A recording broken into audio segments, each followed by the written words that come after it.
The woman didn't knock. She pulled the truck door open with the baby clutched against her shoulder and climbed into the passenger seat in one motion, breathing hard, and said the only word she had left, "Drive."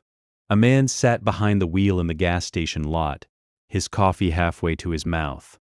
And he did not drive, but he did not push her out either. He looked past her, through the back window, where a second man was crossing the lot fast with something dark in his hand. And in the back seat of the truck, his German shepherd had already risen and pressed himself flat against the rear door. Hackles up, a low sound rolling out of him, his whole body a wall between the woman's child and whatever was coming. The man set his coffee down. He had learned a long time ago that the first thing you do is watch, and that sometimes watching is over before it starts. Before we continue, tell us where you're watching from in the comments below. If this story moves you, please subscribe and stay until the very end. What you're about to hear will restore your faith in the people who are still out there, quietly paying attention. Let's see how far this journey takes us together. His name was Cole Hayes, and he was 42 years old, built broad through the shoulders and chest, the way men stay built when discipline has long outlived the reason for it. His dark hair had gone gray at the temples, cropped close out of habit. A thin scar traced the line of his jaw and disappeared under his collar, the kind of mark a man stops explaining after the 10th time. But it was the eyes people noticed and then looked away from, cold, gray, restless, the eyes of someone who never truly stopped scanning rooms, exits, and the hands of strangers without asking permission. And then, having measured, let you be. He moved through the world with the permanent stillness of a man who had nothing left to prove. Not aggression. Its opposite. He was not unfriendly by nature. Life had simply sanded down the parts of him that used to speak first. He watched more than he talked, and when he finally did move, he moved all at once, the way still water becomes a flood. Helmand had taken friends. The years after had taken the illusion that peace meant quiet. Now Cole lived in the narrow space between discipline and distance, in a stretch of rural Tennessee where nobody knew his name, which was exactly how he'd wanted it. Cole had served 13 years in the Marine Corps, the last 8 as a military working dog handler with 2 tours in Helmand Province and 1 in Anbar. He'd left after a roadside blast outside Marja killed the sergeant beside him and put enough metal in his hip that the surgeons spent 5 hours deciding what to leave. The medical discharge had come with a folded flag for another man's mother and a limp that woke him on cold mornings. He had carried more men than he could comfortably count, and he had come home to a country that thanked him in airports and forgot him on every road in between. What he carried was simple and heavy. He had spent 13 years standing between people who couldn't protect themselves and whatever wanted to hurt them, and then the Corps had told him he was finished, and he had never worked out what a man like him was supposed to do with a life that no longer needed him. So he'd taken a quiet place in the Tennessee hills and did contract carpentry and fixed what was broken. Because at least a man could finish that. He'd stopped that morning for gas and coffee on a road he drove twice a week, expecting nothing the way he expected nothing from most mornings. The German shepherd in the back seat of Cole's truck was named Diesel. He was 6 years old, 90 pounds of black and rich amber, his coat darkened along the spine and across both ears, his body built like something assembled for a single purpose. His left ear carried a clean notch where shrapnel had passed through it on a road outside Sangin, an inch from ending him.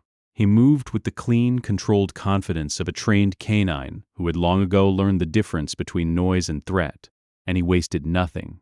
No motion, no sound, no attention. That wasn't earned. Diesel had been Cole's working dog overseas, retired and adopted after the discharge. 8 months of fighting the bureaucracy, filing the same forms over and over until someone signed off just to be rid of him. Diesel had never left his side since. He was routine, warning system, witness, and in the lonelier corners of the last few years, the closest thing Cole had let himself call family. And the dog had known before Cole did before the woman even reached the truck, that something across that lot was very wrong, and he had already chosen where he was going to stand.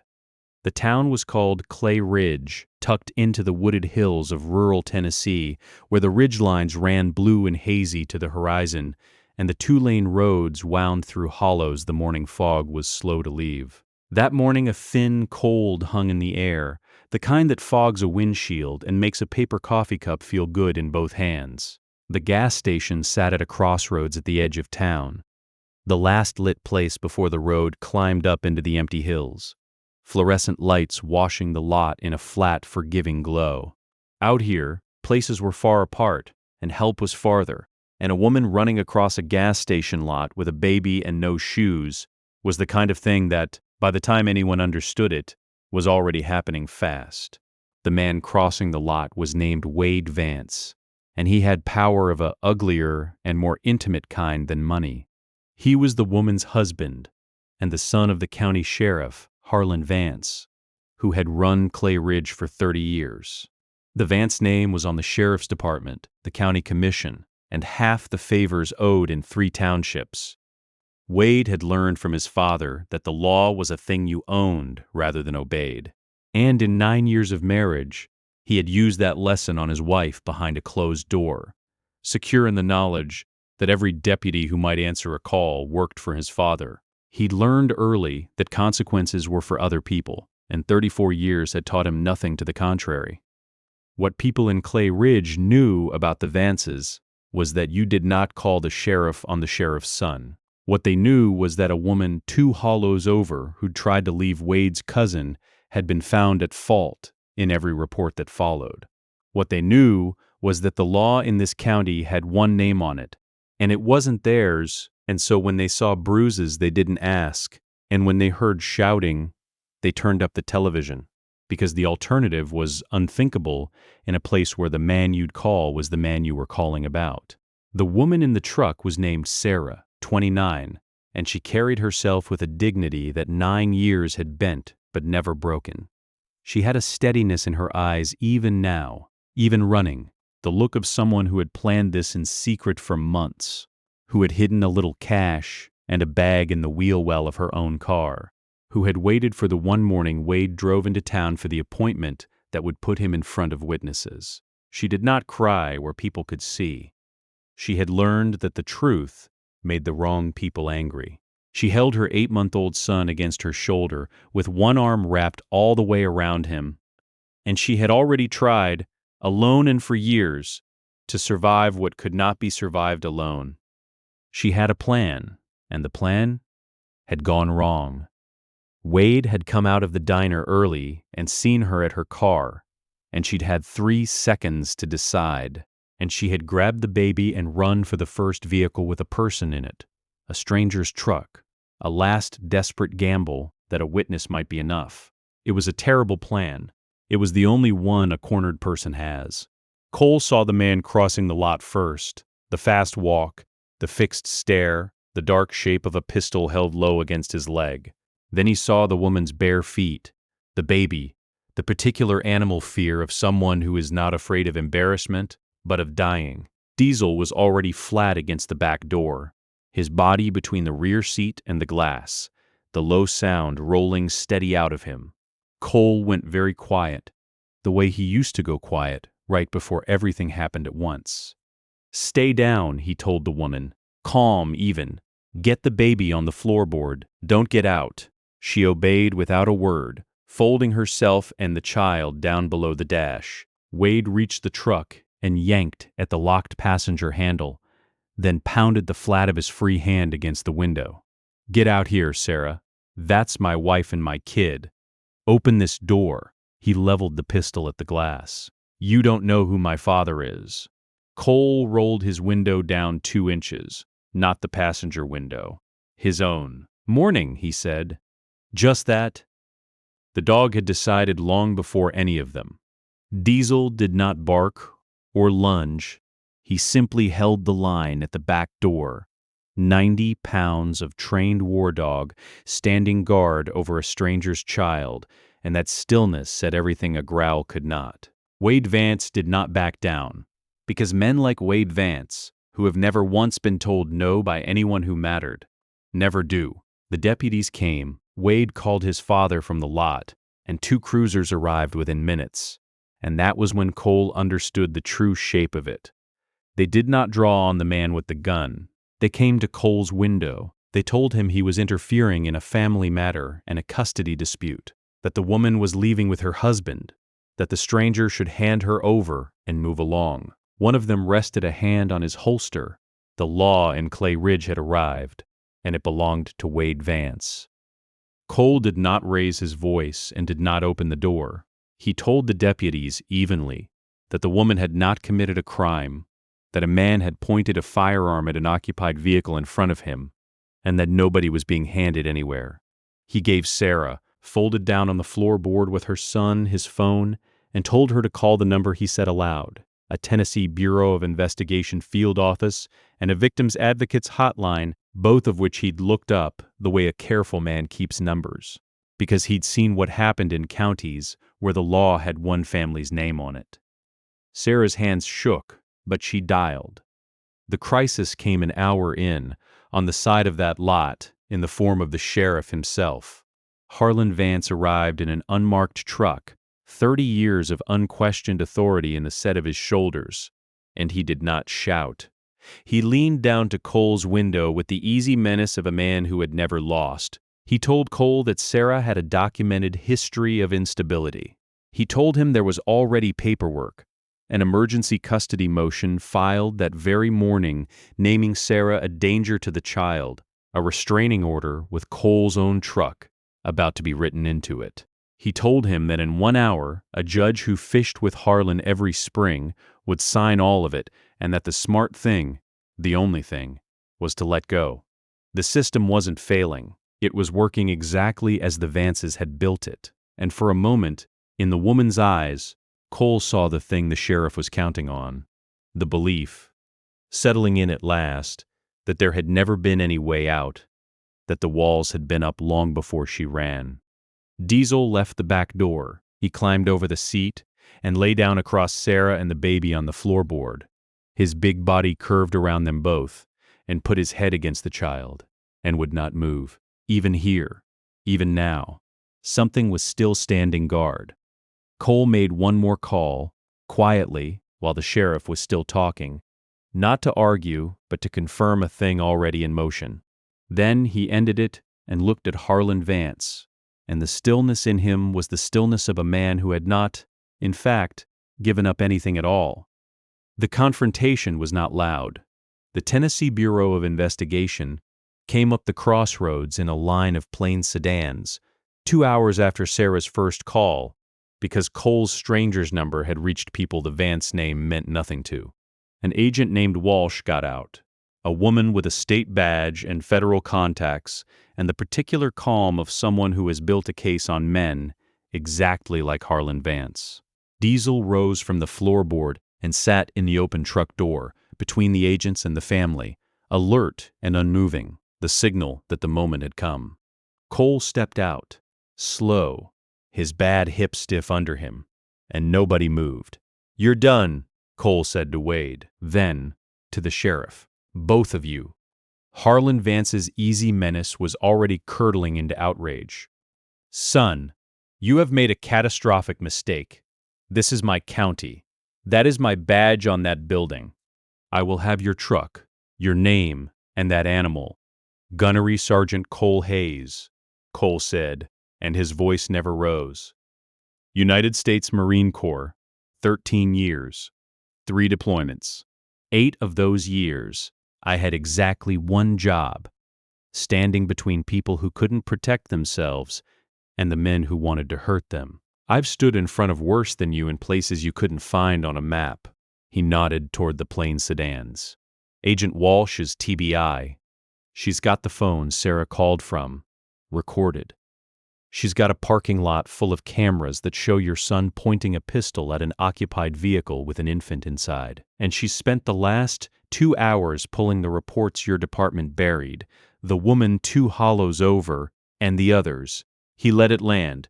Your name's on every one of them. That's not protection anymore. That's a paper trail." Wade's voice cracked. Dad, Dad, do something. This isn't over, Harlan tried, but the words came out smaller than 30 years had ever let them come. It was over. He just hadn't caught up to it yet. The TBI agents took Wade Vance's pistol, and then took Wade, and a second team served the sheriff with a notice that turned his 30 years inside out, in the gas station lot in front of his own 2 deputies, who, when the moment came and the choice was finally theirs, stepped back and let it happen, because some part of them had been waiting years for someone the Vances couldn't touch. The emergency custody motion was voided before the judge who fished with Harlan ever saw it. A clerk at the diner door covered her mouth with her hand. Nobody spoke for a long time after that. Cole didn't watch the arrests. He'd crouched at the open truck door, where Sarah sat on the floorboard with her son in her arms, and one hand buried in the fur of Diesel's neck. She looked up at him, and the steadiness she'd held through 9 years and one desperate run finally broke, just for a moment, before she gathered it back for the child's sake. "I thought there wasn't anywhere," she said. "I thought he owned all of it." Cole looked at the dog who hadn't left her side since before she reached the truck.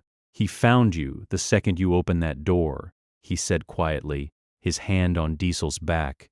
"Some things don't ask whose county it is. They just stand where they're needed." 8 months later, the late spring sun came down warm and golden over a small rented house, 3 counties away, in a town where nobody's name was on the sheriff's department but the sheriff's, and that was how it was supposed to be.